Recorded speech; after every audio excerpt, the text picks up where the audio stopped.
All right, so let's move on to our next presentation, which is MIPI in automotive. Mr. Ashraf Takla from Mixel. Ashraf Takla is president and CEO of Mixel Incorporated. He founded Mixel in 1998. Before founding Mixel, he was director of mixed signal design at Hitachi Microsystems and also worked at AMI and Sierra Semiconductor. Mr. Takla has 35 years of experience in analog and mixed signal design and holds 5 patents. Mixed Signal has been an active MIPI member since 2006. So please, Ashraf Takla.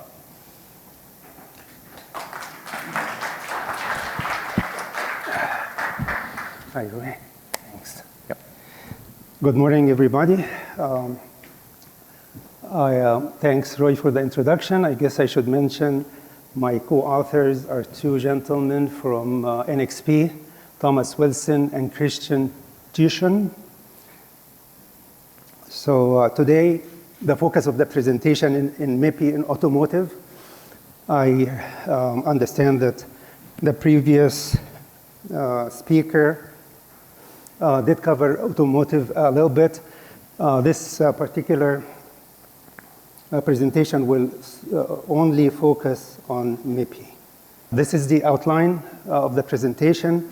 We'll start by talking about why MIPI in automotive, how that makes sense. We'll spend quite a bit of time talking about the information flow in auto applications and where MIPI is used. There is different types of use, and we'll cover all of those. IVI, ADAS, ITS, ADS, we'll dig into each one of those. Of course, as we all know, safety and reliability is very important aspect of automotive. There is many mission critical applications. And then we'll talk about also testability and a configuration that we developed specifically at Mixel for automotive application to address the testability concerns. We call that RX Plus. We talk about specific automotive application use case. This is a ADAS processor from NXP. And then we will briefly discuss future trends, and if there's any questions, we can talk about that at that point. Okay, so I think one of the themes of the DevCon is use of MIPI beyond mobile, as most of us know. Originally, MIPI was developed to support specifications for the mobile platform. In the several last years, a few years, we have seen a lot of use beyond mobile, and one of the important uses for beyond mobile is, of course, automotive. So let's just spend a minute talking about why that trend happened. It seems clear that because the mobile platform of course, it's a very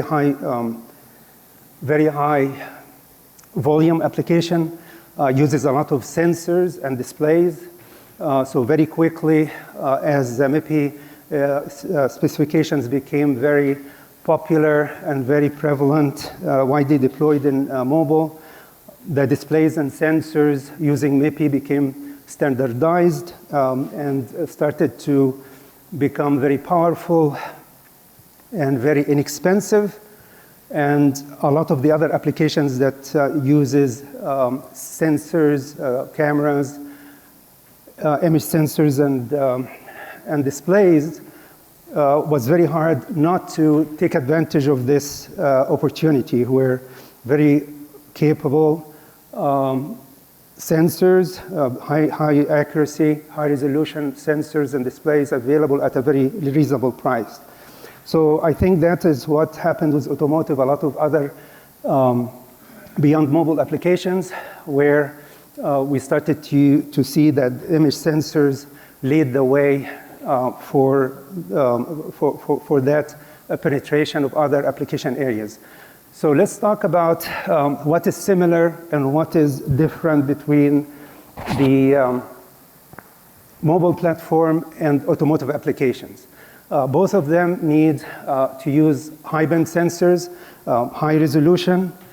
Traditionally, are both used to be closed system, vendor-specific systems with non-standardized interfaces and specification. And clearly, in all of those cases, those were applications that can very much use benefit from standardized interfaces and specification. Both of them require high volume. Low cost is key, even in automotive. Every cent count. Both have what we can call a nervous system that is being used to connect wirelessly and wired to make the whole system work very quickly and reliably. Both applications, of course, need collection, transmission, processing of a wide variety of information, and low power is exceptionally important for mobile platform, also important for automotive. There is certainly some very important differences between mobile application for mobile platform and automotive. Reliability and safety are key concerns for automotive that are not as important for automotive applications. I'm sorry, not as important for mobile platform. For example, 1 part per million field failure over the product cycle, the lifetimes of the product is very typical target for automotive application. And of course, the life cycle of an automotive is tens of years, while for mobile platform, it's years, 2-3 years. So very different requirement there. Functional safety, of course, is key. And there is many specification that for automotive that no need to worry about for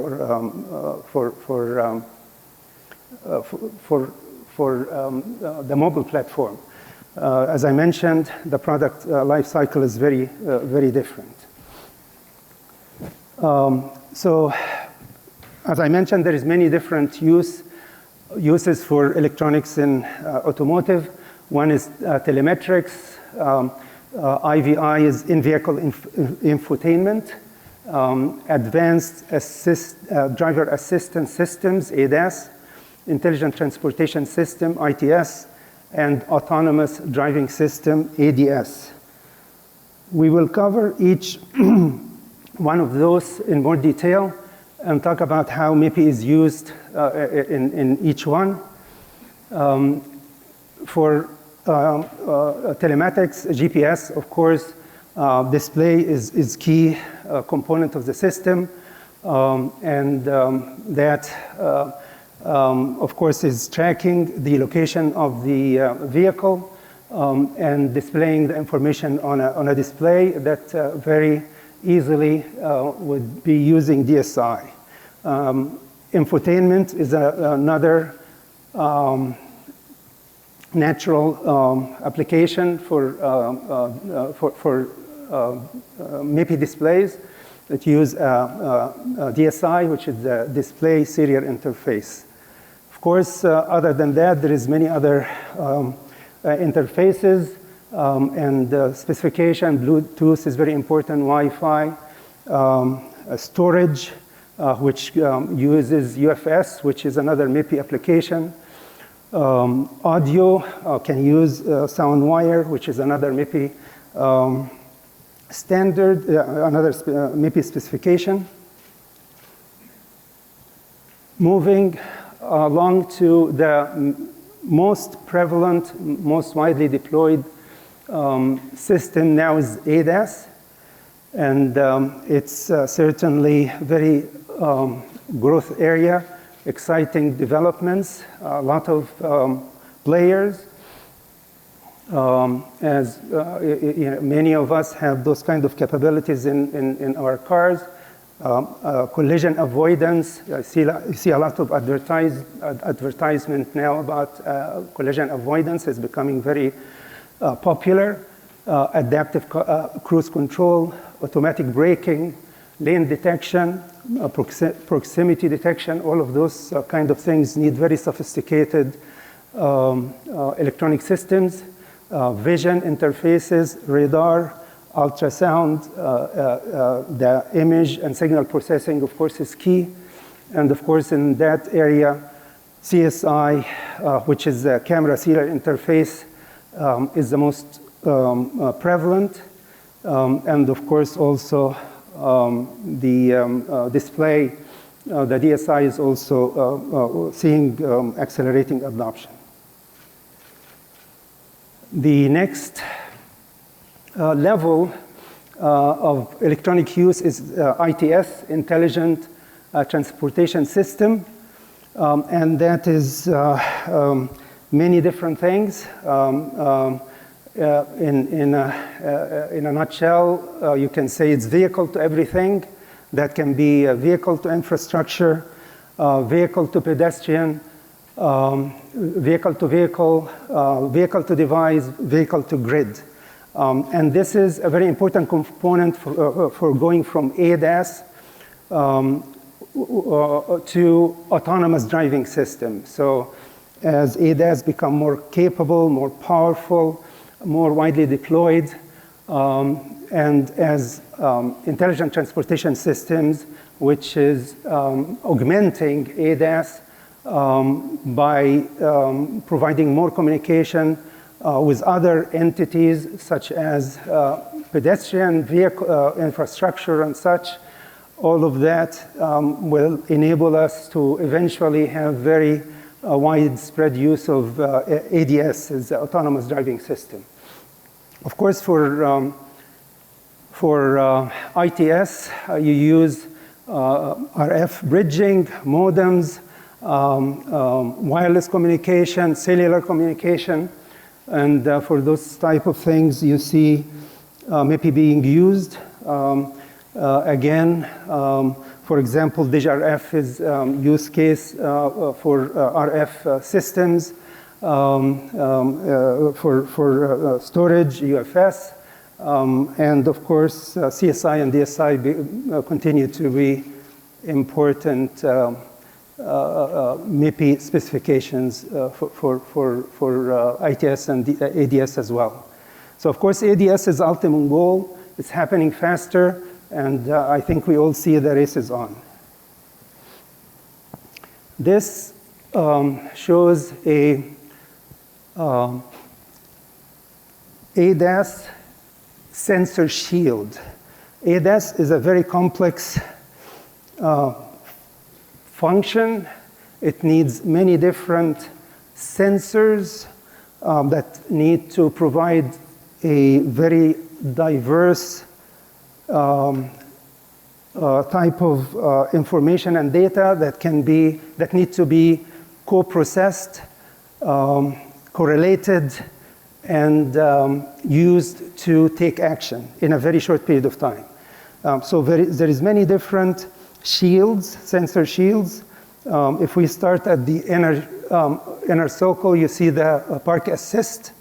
Then you go outside that core and you see the rear collision warning, blind spot detection, surround view, cross traffic alert, traffic sign recognition, emergency braking, pedestrian detection, collision avoidance, large lane departure warning, and adaptive cruise control.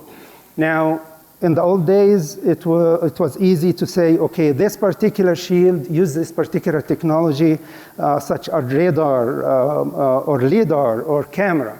Now, it's difficult to isolate that because basically you have many different sensors that are providing data, and the processor is taking all that data and trying to use some sort of correlation and fusion to decide what to do and to interpret what's happening. This is a slide that focuses on showing how the MIPI, different MIPI specification is used inside the car. And we kind of covered a lot of that, but you can see that a lot, you have, of course, cameras, you have displays, you have different kind of sensors, you have audio, you have storage, you have connectivity, you have bridge, network bridges. Network bridges, of course, is very important because you have a lot of information being transmitted and received. And some of it is high data rate, some of it is low data rate, and it has to go over a relatively long distance, or not small distance. Certainly, it's a long channel, certainly for MIPI. So what is used today is network bridges that is able to transmit at a relatively high data rate. For a long distance, for meters, and typically MIPI doesn't support that kind of long channel, and that's so MIPI tend to play the local role. For example, you would have a camera, and the camera provide the information to a network bridge, and then the network bridge will transmit the data, and you would have hubs that are processing the data. So you can see typical car nowadays might have 8 cameras. In the future, of course, that only will double and triple. And you have certainly 1, 2, 4 displays in today's cars. And then you have a lot of audio that needs to be transmitted. So again, you see sound wire, another MIPI specification used for audio applications. You have UFS used for storage. You have digiRF used for transmission, communication between RF modem and the processor. So I think this is a very good slide that has been developed by the MIPI Alliance to give a good overview of that. Here we'll talk about a typical case, which is very common use, of course, a camera. For the camera, you have a lens, you have an image sensor, you have a controller, MIPI CSI2 controller that provide the data to MIPI DPHY. The DPHY basically takes the parallel data, serialize it, transmit it to a processor chip that would have, of course, a receiver, another receiver controller, and then that's where you would see the image processing happening, and a lot of the other functions that we'll see in is one of the following slides when we talk about the use case. As I mentioned, safety and reliability, of course, is very critical for automotive.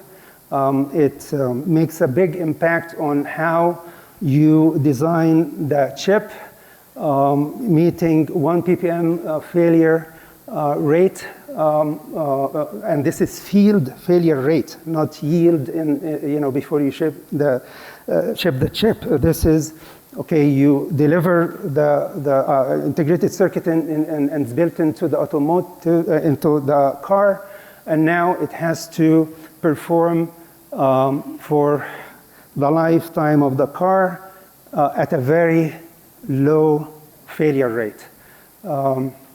temperature range for certain automotive application, not for all automotive application, particularly for mission critical application, is ambient minus 40 to 125.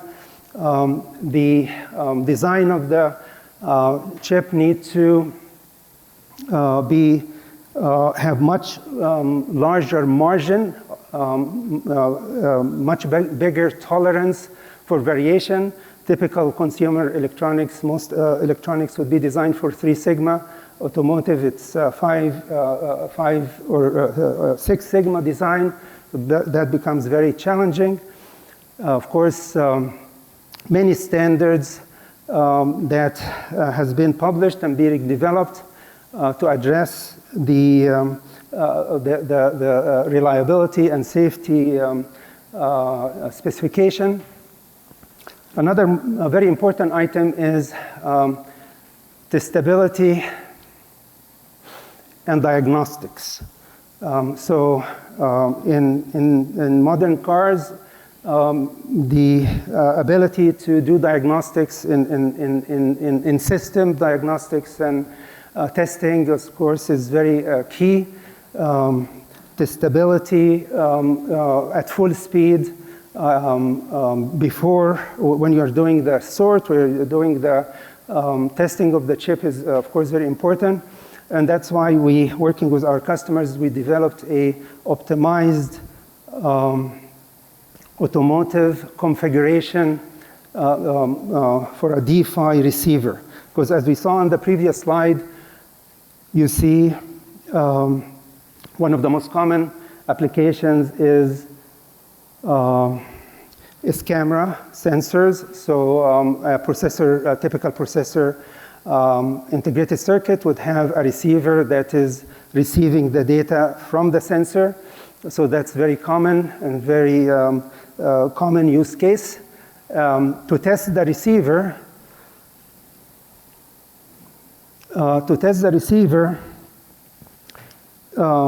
you either need very expensive test equipment that can transmit data at a high data rate, or have self-test.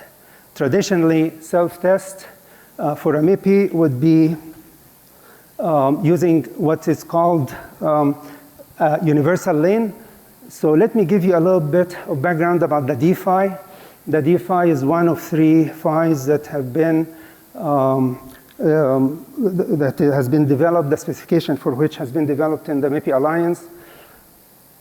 It is actually the first PHY that has been specified.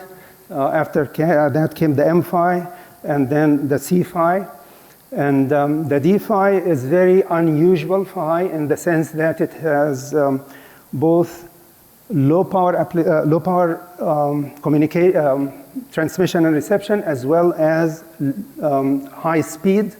And those 2 modes of operation use different signaling levels. So that makes testing particularly difficult because the test equipment would need to provide, many different levels and many different modes at very wide range of data rates. So that's why a lot of the initial BIST, built-in test kind of chips used a universal lane. Universal lane has both the transmitter and receive. So you can actually use the transmitter to use the receive. So as you can see, you have high-speed transmitter, low-power transmitter. You have a high-speed receiver, low-power receiver. You also have contention detector because that is needed to detect any contention on the line.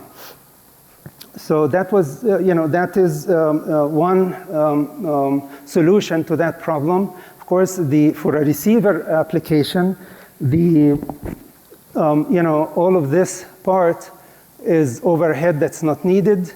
The DeFi is a source synchronous system, so you are sending one clock lane, multiple data lane.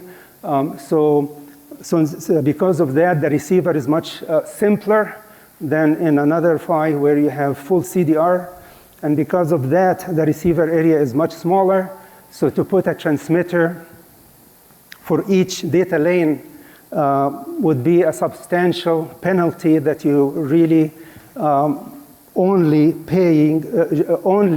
doing to enable the best. Just to give you a quick overview, this is the high-speed operation, so it's low-speed, LVDS kind of signaling, low voltage.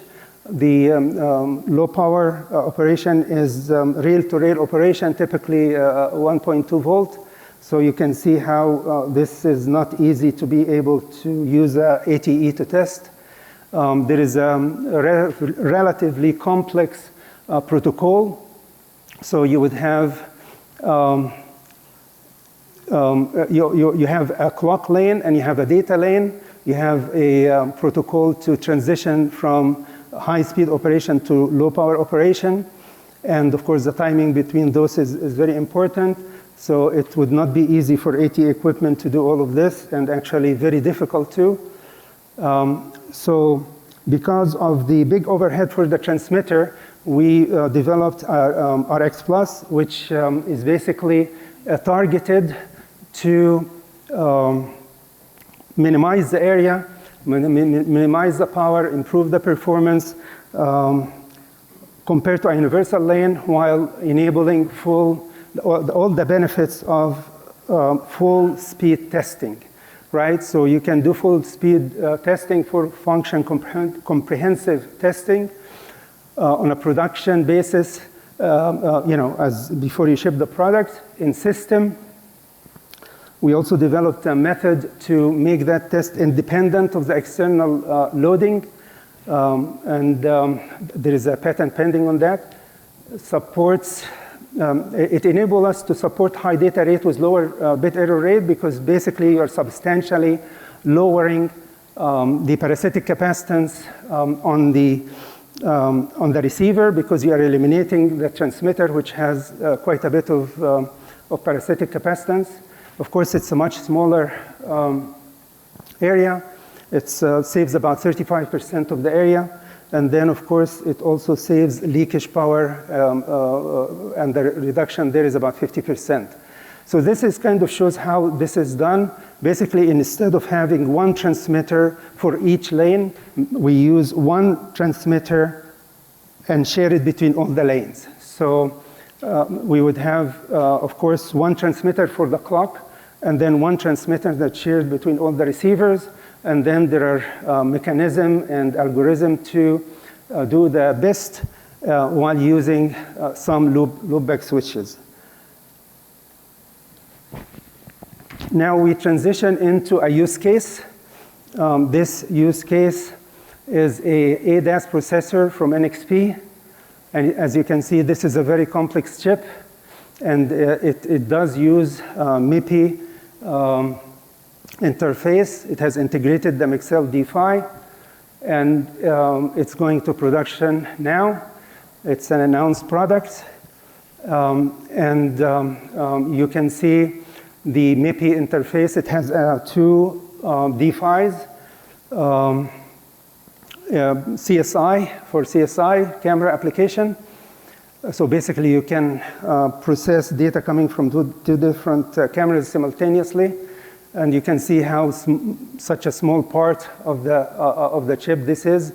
There is so many different components in that system. Of course, image recognition is very, very key. There is a CPU, ARM-based. There is a vision platform. There is a codec. There is a fabric, security, internal memory, external memory, connectivity, many different kind of connectivity. And then, of course, there is system control and support. And this particular processor uses the Mixel RX Plus configuration. So the features for the processor, of course, it's a high-performance automotive processor. It supports safe computation, intensive vision and sensor fusion applications. To me, key word here is fusion, because you're taking a lot of data from different sensors and trying to figure out what's happening and how do you process the data and what are the action required. So of course, the front-end camera is used for pedestrian detection, object detection, lane departure warning, smart head beam control, traffic sign recognition. Surround view is very important application, important feature. It also supports a smart rear view camera, and the sensor fusion, of course, is a big part of this, and it's actually support communication with the radar MCU. So of course, the radar, there is short and medium and long range radar that is very widely used in automotive application, and of electronics for that part of the system, of course, is very key. And it satisfies the ISO 26262 ASIL B functional safety requirement.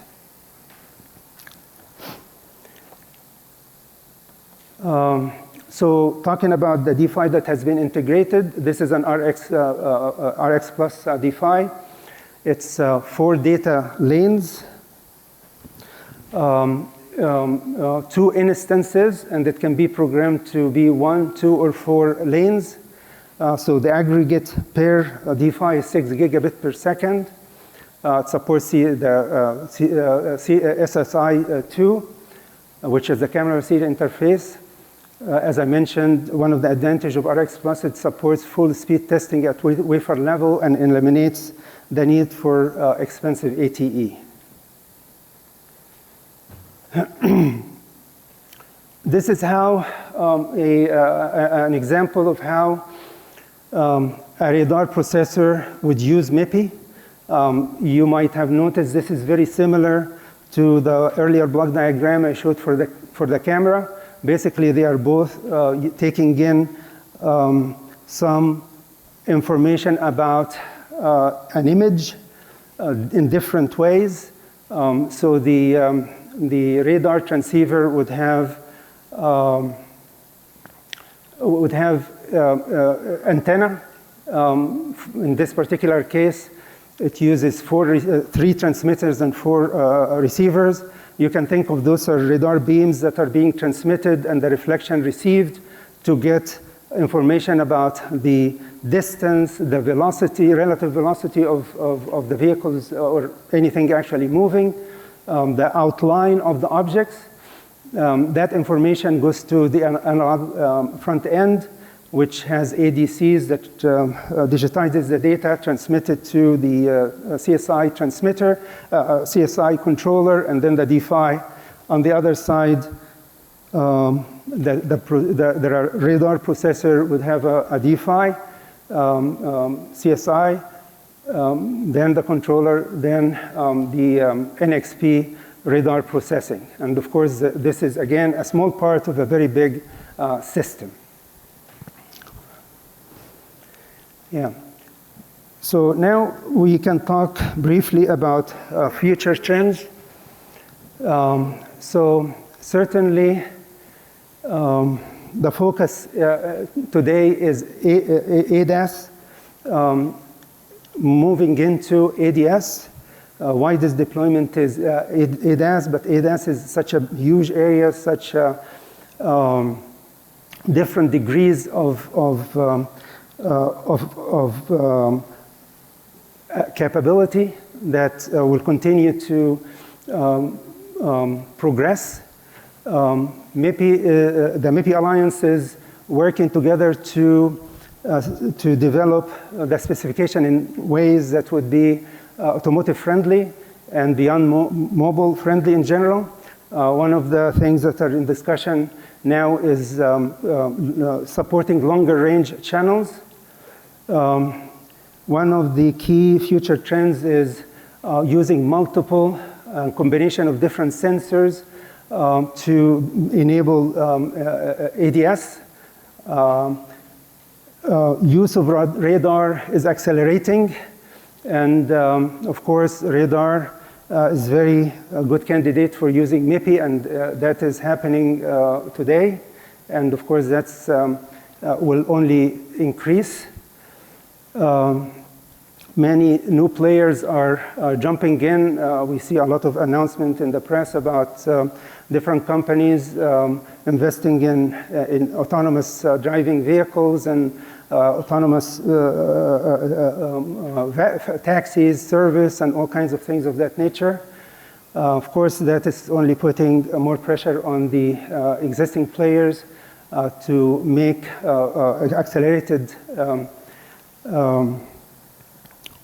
development, and that can only help accelerate the MIPI adoption.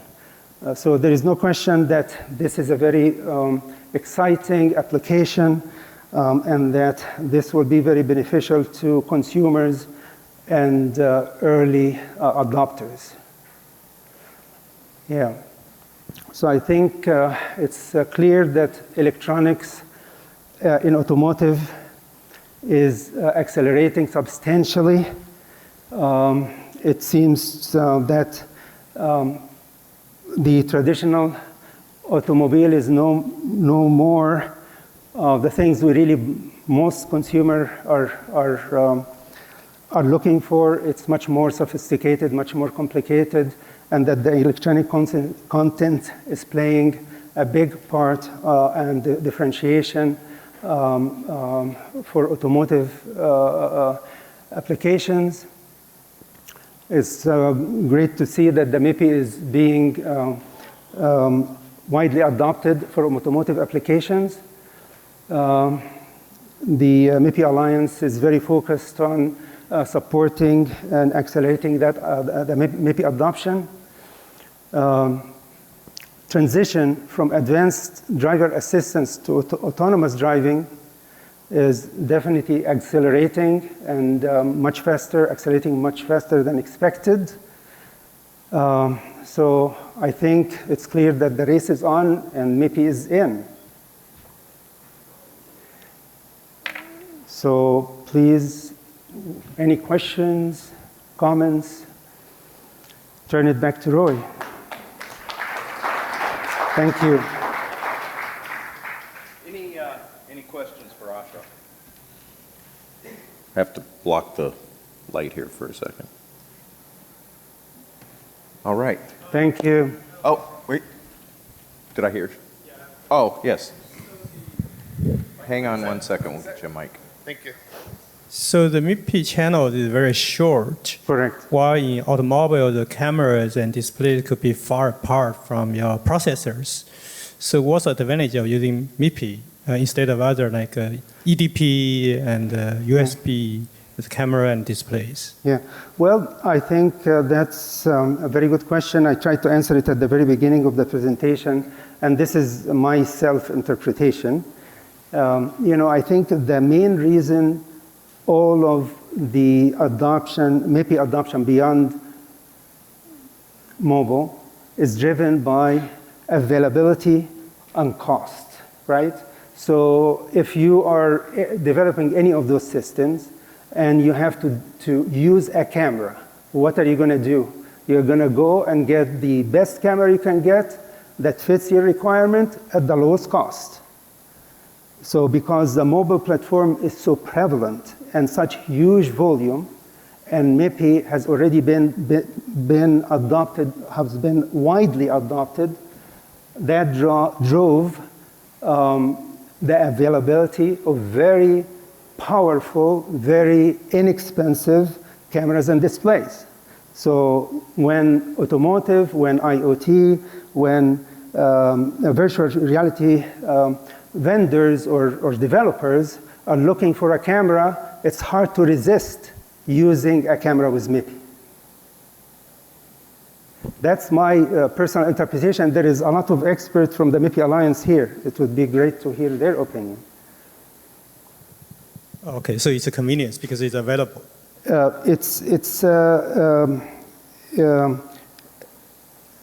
You can choose to put it that way. I would say it's the reality of the situation. You have to use what is going to achieve the goal. You want to have a powerful camera in an automotive, and every cent counts. Yeah. Having said that, maybe the other side of this discussion is, again, I'm not an expert on this part of things. I wish my co-authors were here. But for the long haul, there is some. My understanding is a lot of vendor use Ethernet, for example, right?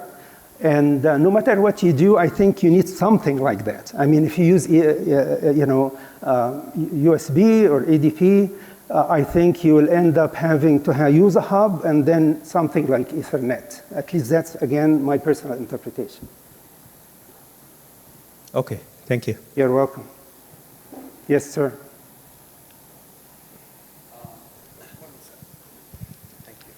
Just to extend his question, so for the automotive, for some other applications besides smartphones, so what are the technical gaps between mobile to the automotive, and what's need to be done from the MIPI point of view in order to close that gap?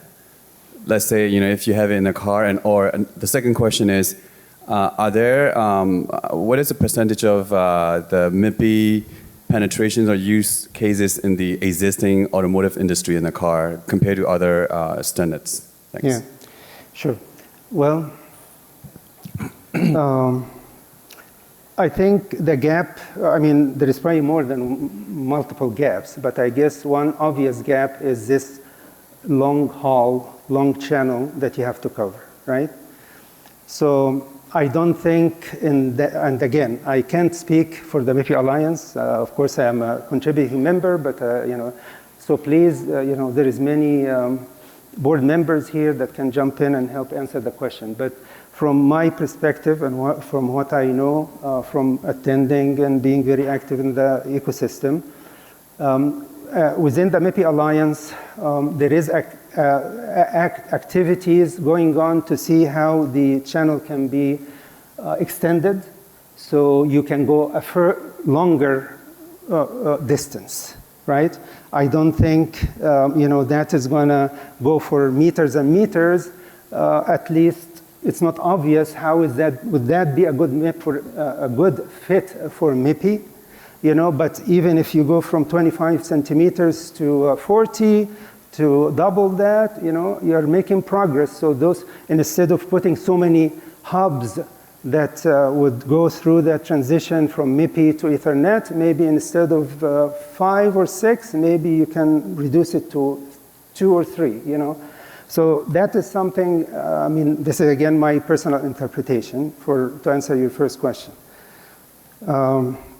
Your second question, in terms of the penetration, of course, I think we all, or as far as I know, most people would agree that MIPI penetration within the mobile platform is almost 100%. It's as close as practically that, right? Now, in terms of mobile, I think again, this is my personal sense. I'm certainly not an expert on that. I'm a mixed signal designer, right? Analog designer. But my interpretation is the majority of cameras today in the automotive are using MIPI. At least any new, automotive, cameras built into new automobiles. That's my interpretation. Again, please, any experts in the room, jump in. So, as Rick Whitefield said in the roadmap, all of the technical steering groups are investigating ways to improve long channel and continuing to look at that as a way to improve the adoption of cameras and sensors. I think the other is the I3C specification that's just been announced that Track 2 is talking about how it creates a network for cameras and sensors that makes it a much easier implementation. And then the gap, as Ashraf highlighted and as Mr. Yoshimoto highlighted in the previous presentation, bridges that get you from the CSI onto the other buses that are done within the automotive, the automotive Ethernet or the CAN bus. Those are the gaps that we're facing, that we're looking to address. And so I think those are the areas where the technical steering groups are looking to address those exact questions.